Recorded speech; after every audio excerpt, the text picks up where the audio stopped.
America is home to 33 million small businesses, the beating heart of communities across the country. And proof that the American dream is still alive. This is a show about those dreamers and doers and the communities they serve. Their real life stories. Their struggles and successes. Their grit, determination, and passion. And the people who fight to keep their American dream alive. I'm Alfredo Ortiz. I'm Elaine Parker. And it's time for another episode of Main Street Matters, America's small business megaphone. Hi, everybody, and welcome to another episode of Main Street Matters, America's small business megaphone. I'm Elaine Parker, the president of the Job Creators Network Foundation. And today we're joined by Congressman Rich McCormick.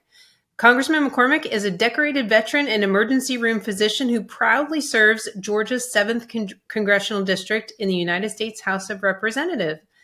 Congressman, welcome back to the show. Thanks so much for joining us. Thanks. Good to be with you today.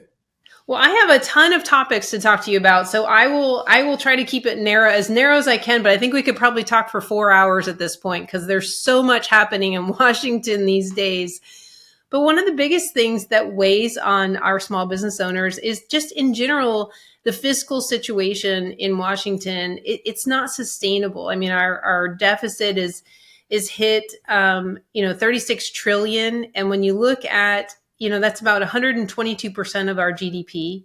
It amounts to about $102,000 per person and $267,000 per taxpayer. I mean, it's mind boggling when you think about how big it is. I mean, how bad is that in real terms for everyday ordinary Americans to understand that? Well, for people who think they're going to grow their way out of this, if they think if we can go to a budget neutral or even stop growing the budget at all, you got to remember we're spending about $3 trillion more than we put into the budget every year, at least over two for sure. That means that every 100 days approximately we go another $1 trillion more into debt. So this whole idea of this budget, this great budget that we think we're so excited about, where we're going to save $1.5 trillion over 10 years. That's about a year. That's about 6 months worth of deficit spending. That means we're going to go in the next 10 years, several $1 trillion more into debt just to get to neutral. We're not going to grow our way out of it. There's no possible way to do it. As a matter of fact, it's so bad. If you think about it, we bring in about 4.5, maybe even if you say $5 trillion of income or revenue per year. If we didn't have a government, if we had no military, no Medicare, no Medicaid, no Social Security, no government at all, not Congress, not FBI, not CIA, anything. If we spent money on nothing, it would still take us about 6 years to pay off. I'm sorry, more than that, because you're not even talking about interest, which is about $1 trillion per year right now. And it's about to go up because whenever we get downgraded as a currency, because we have so much debt based on the debt payments, we had to pay a greater amount in interest payments in order to borrow more money. So therefore, we're going to add another $9 trillion over the next 10 years of just debt interest payments because we'll be downgraded as a currency. That doesn't count the money that we're adding on to our deficit every year as we're trying to reduce it by 1.5 trillion over 10 years.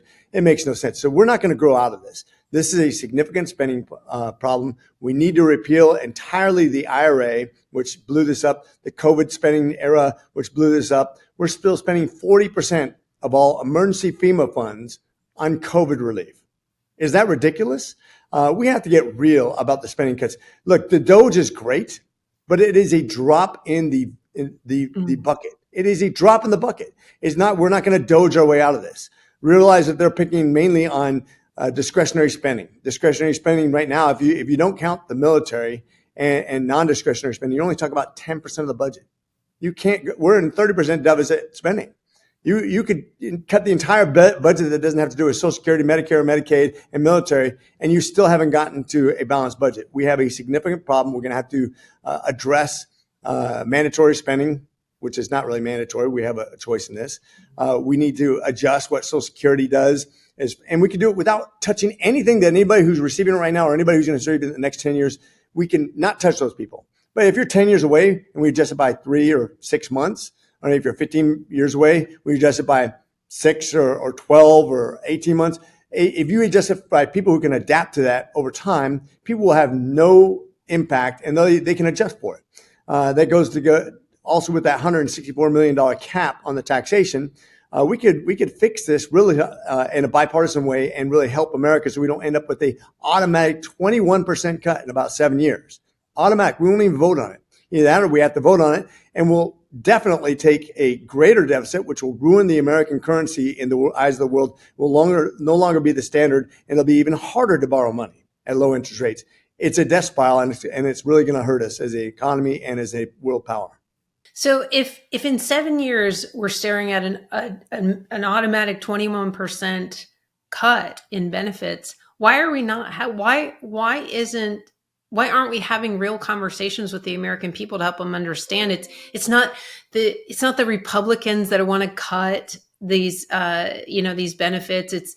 It's not, no one's trying to take grandma's Social Security away. This is going to happen unless somebody does something to fix it. So how do we have those real conversations without, sort of all the rhetoric getting in the way and confusing the American public? Well, first of all, we have to say we are trying to save it. We're the only ones trying to save it. The Democrats just want to keep on spending their way into oblivion, pretend like it doesn't exist, pretend like we're not going to reach a crisis mode. They want to pretend that the deficit doesn't matter. They believe in modern monetary theory, which will not work. It's proven it won't work. It's great in a communist society where you control the central banking system. We don't. This is interest, real-time interest we're going to be paying out to everybody else except for the American people. It's debt that a lot of times leaves America. Japan has $1 trillion worth of our debt.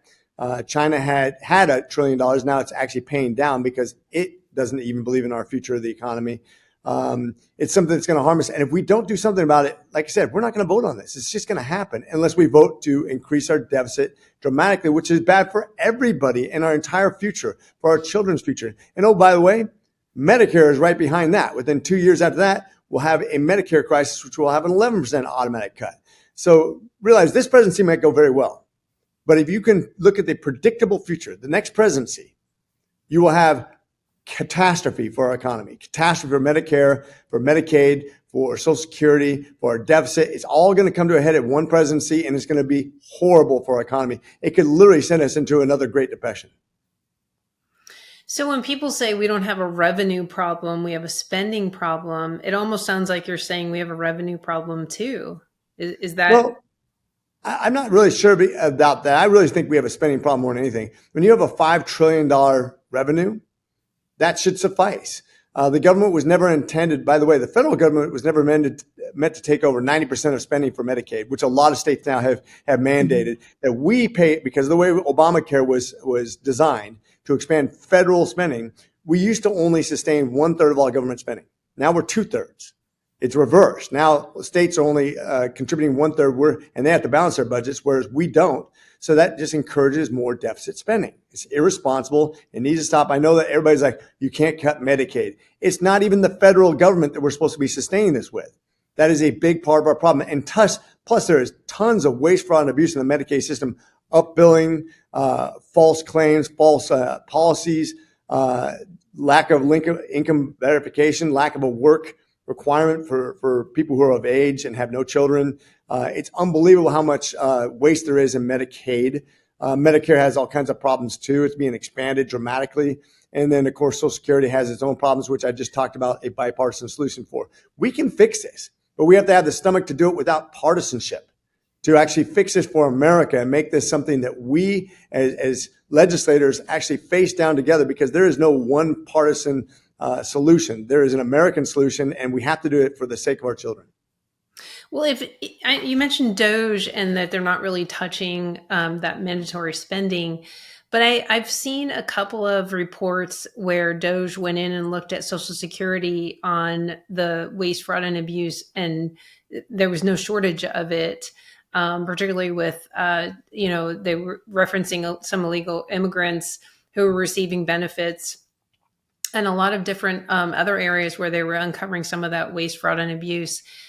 Is that still just not a drop in the bucket when it comes to the issues around Social Security? So far, the numbers I have is that DOGE has saved us about $160 billion. That's roughly 16 days of deficit spending. That's how bad things are.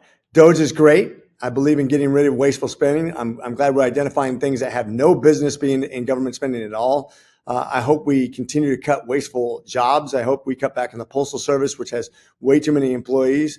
We have way too many lawyers in the military. We can do all kinds of things to fix spending, but it is a drop in the bucket compared to what we really have to face down when about 76% of our budget is non-discretionary, soon to be about 86% of the budget, which means that you'll have about all this. Actually, it'll be closer to 90%. 90% of the entire budget, if we switch the military over to non-discretionary, which is what we're planning on doing, then you'll literally be arguing, all this other arguing will be over 10% of the budget. You can't fix it. You're not going to cut, if you cut 10% of the budget, the discretionary budget, you're only cutting 1%. So, because 10% of 10% is 1%. 1% when you're in a 30% budget deficit, that is a problem just in its approach. You can say, oh, it's the biggest spending cut ever, a whole 10%. No, you're talking just of the discretionary spending. We got to go after the non-discretionary, or we're not even having a serious conversation about the future. You can say, oh, what are you going to do? Throw poor people under the bus? You're going to throw grandma under the bus? Are we going to cut payments for people who have paid into Social Security? It's not what I'm saying at all. But if we don't do something, that means we are literally going eyes wide open into a crisis that's going to jeopardize the future of America in a very real way. And it's very predictable, by the way. This is easy to see. It's pure math. It's not contrived. When Democrats start complaining about, oh, you're cutting all these programs, you're cutting all this spending. Tell me what your idea is. And then ultimately when they come back, well, we got to get rid of the fraud and the abuse and the waste. Okay, so what do you want to cut? They can't say it. They just want to have these arbitrary, benign conversations without actually having a real discussion about what do we do to save the United States. Because we're at the end of our rope when it comes to decision making and how we're going to deal with this, because pretty soon we won't be able to. We won't be able to make enough cuts. And so much of the percentage of the budget will be, 30% of the budget will be spent on debt interest payments in the near future. So the Democrats that we see kind of parading and picketing outside of some of these agencies that DOGE was in is really about 10% of the budget. So it's really just for show what they're doing, because first of all, the American people, when they hear $160 billion, they think it's a lot of money and they think it's great. And I mean, our polling of our small business owners, they love DOGE. I mean, they can't get enough of hearing about the cuts, but are they really cutting? I mean, are these just recommendations? It's my understanding DOGE doesn't really have the power to make the cuts as much as they can say, here's everything we found, now go do it. Yeah. And a lot of it will be challenged in the court of law too. Don't forget that. So it is a recommendation. The president can act on it by executive orders, but it doesn't mean it's done. They're going to fight a lot of this in court. And like I said, $160 billion. I'm pretty sure a lot less than a month worth of deficit spending. So it is a drop in the bucket, even though I love saving $160 billion. Yeah. And the whole Senate bill came up with $4 billion over 10 years of saving, which I thought was just a joke. That's why we had them put basically in writing, say out loud, we want 1.5 trillion, which I still don't think is nearly enough. We should have 1.5 trillion savings in 1 year, not in 10 years. If we want to be serious about it, if we want to get back to the roaring 20s of 100 years ago when we were actually taking a budget seriously before we start blowing it up.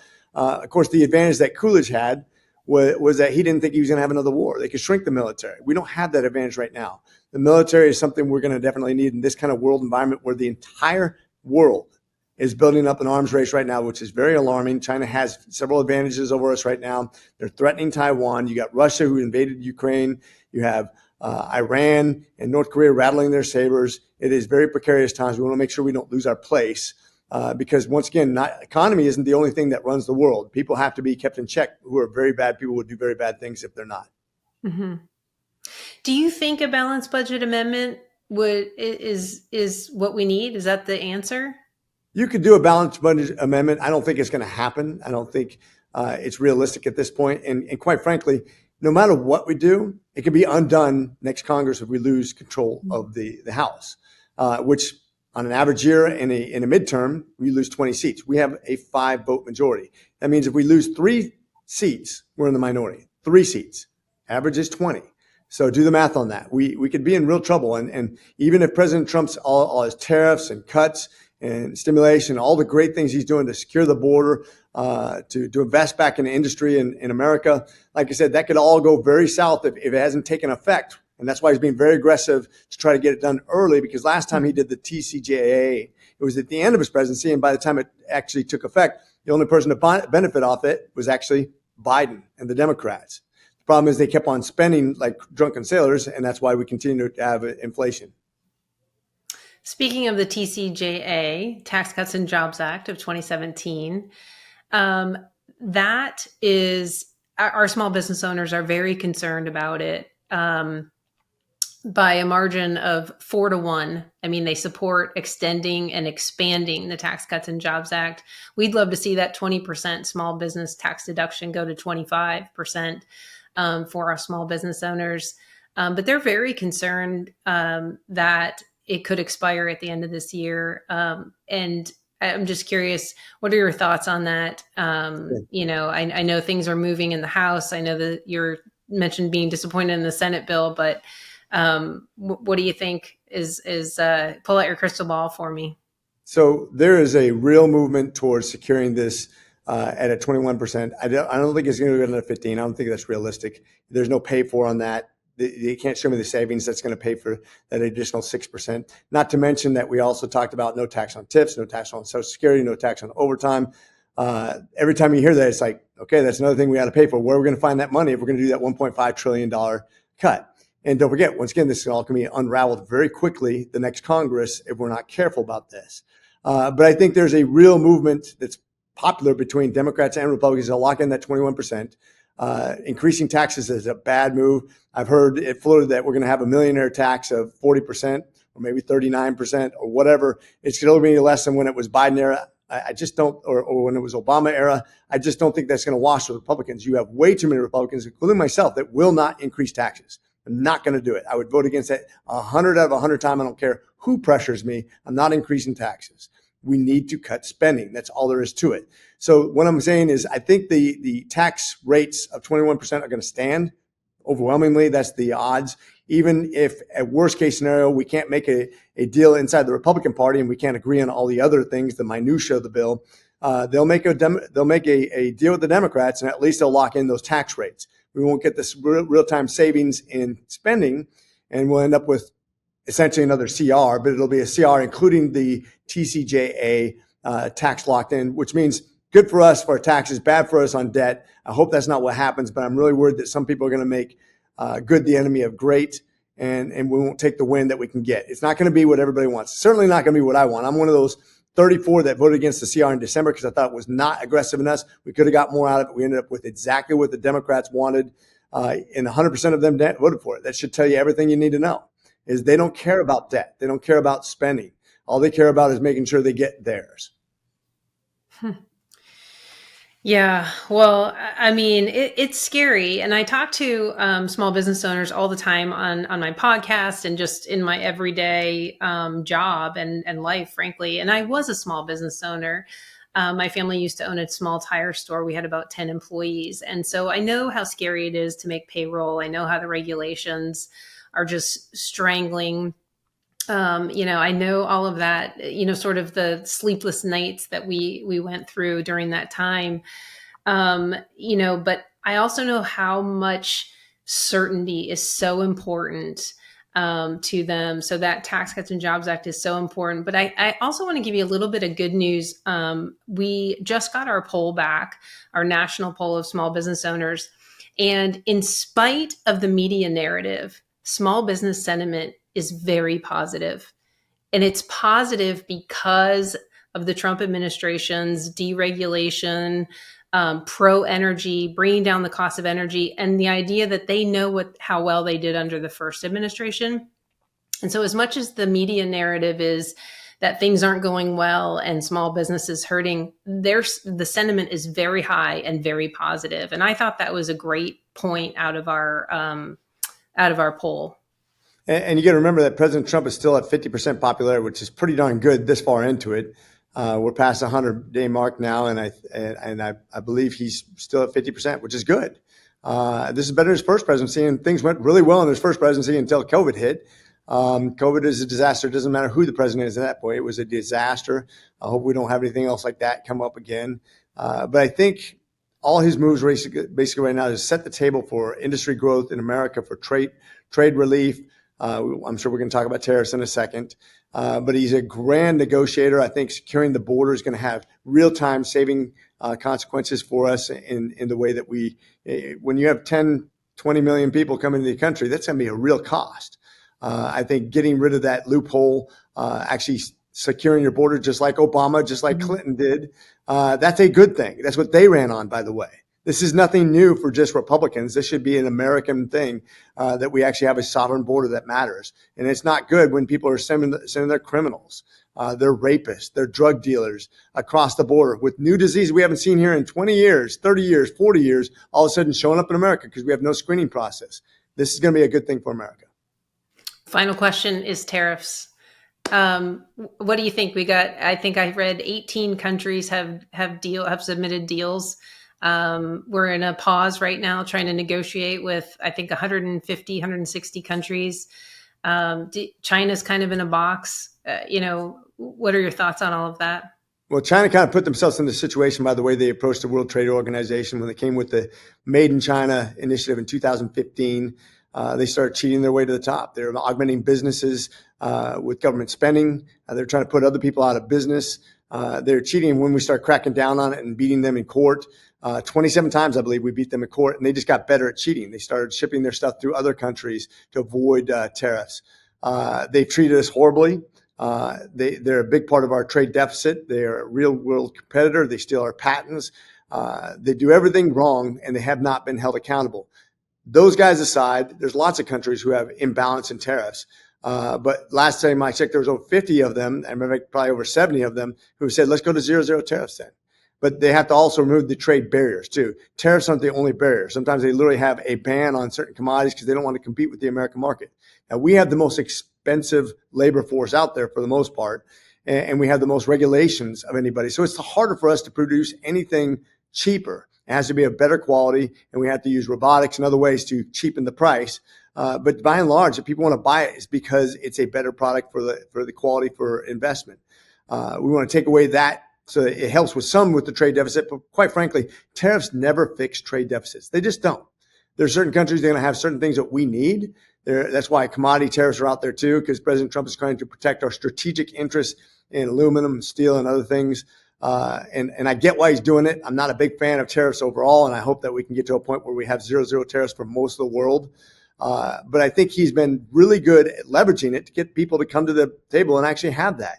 And I think that will have a real long-term consequence in good ways for us. And this might be the last time we have that chance, because if we lose our currency standard as the world standard of currency, we won't be able to negotiate like this anymore. Nobody will care. We won't be able to sanction people like we've done in the past. No one will care. We'll still be the big boy in the market, but the real power of America will go away. And that's why that deficit is so important. But he's going to use that leverage to get good tariffs response from other countries. We've already seen it in many countries. He's also used to get good behavior from Colombia, Canada, Mexico, Panama. This is a real tool of real consequence. And I think you'll see China come to the table too. I hope so. I do hear some positives from some of our small business manufacturers.